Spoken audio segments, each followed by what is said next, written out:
Europe 1. Le grand direct des médias, Thomas Joubert.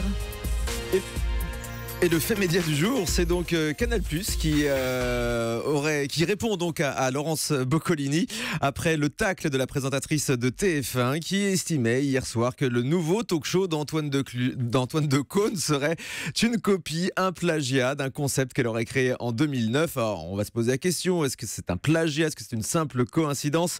Et donc la réaction de Canal+, on vous la donne dans un instant avec Guillaume Janton. Bonjour. Bonjour Thomas. Vous êtes notre expert média dans cette émission. Racontez-nous comment est née cette polémique autour donc de cette future émission d'Antoine Decaune sur Canal. Alors cette semaine, Canal+ a officialisé ses programmes pour la rentrée et parmi eux une nouvelle émission hebdomadaire pour l'ancien présentateur du Grand Journal qui devrait voir le jour prochainement, Antoine s'en fiche.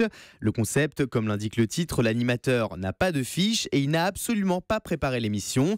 Il la découvre donc en direct en même temps que les téléspectateurs. Il doit par exemple improviser une interview d'un invité en temps réel, parfois sans même savoir de qui il s'agit.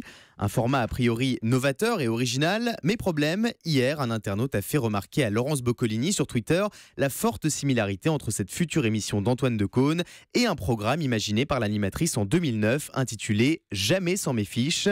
Ce à quoi l'animatrice a répondu « Ah ben oui, Canal+, ça ne va pas du tout, désolé, mais Antoine s'en fiche, je l'ai créé en 2009 avec Jamais sans mes fiches ». Alors quel était le concept exact de Jamais sans mes fiches, cette émission donc proposée par Laurence Boccolini? Alors rappelons déjà ce que c'est qu'un pilote, puisque c'est ce qui est actuellement diffusé sur Internet. C'est une sorte d'émission zéro de test que les producteurs tournent pour pouvoir donner un aperçu du contenu et de l'ambiance d'une émission dans le but de la vendre aux chaînes.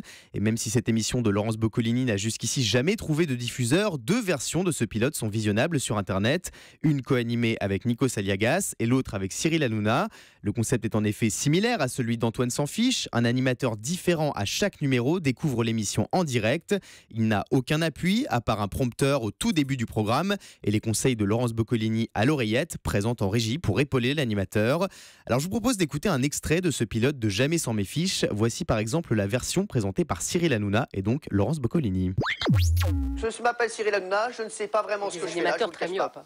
Tout ce que je peux vous dire, c'est que je n'ai aucune idée de qui seront mes invités. Pourtant, j'ai tout de même accepté de faire cette émission. C'est risqué, je ne sais pas ce qui m'attend. Le public non plus d'ailleurs ne sait pas ce qu'il attend, n'est-ce pas ?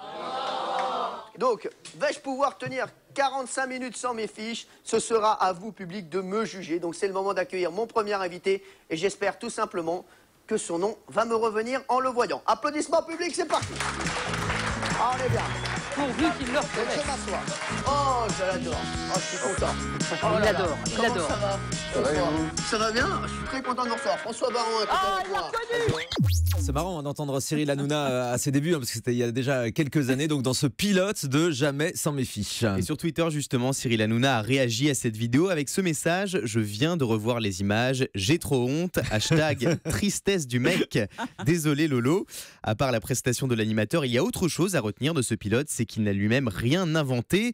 Hier sur Twitter, le chroniqueur de D8, Bertrand Chameroy, a rappelé qu'en 1999, France 2 avait proposé Le Grand Tralala, un programme au concept très ressemblant. 5 animateurs doivent présenter une émission dont ils ne connaissent pas le contenu. On pourrait également citer Le Labo sur France 5 avec Sébastien Follin, dont le concept est aussi similaire. François, ouais. En France, le concept d'animateur sans fiche ne date donc pas d'hier. Alors quelle a été la réaction de Canal+ à ces accusations de Laurence Boccolini? Eh bien, le moins qu'on puisse dire, Thomas, c'est que cette réaction est originale. Contacté par le magazine Gala, le service de presse a joué avec humour sur la double lecture du titre de son émission en indiquant que toute cette histoire, Antoine s'en fiche. Canal+ affirme qu'il n'y a pas de quoi s'emballer puisque ce futur talk-show est encore en pleine construction et que rien n'est arrêté sur son contenu. Même le titre est provisoire et il pourrait évoluer. Une chose est sûre, l'émission verra le jour plus tard que les autres rendez-vous de la chaîne, comme le Grand Journal qui fera sa rentrée le 7 septembre prochain.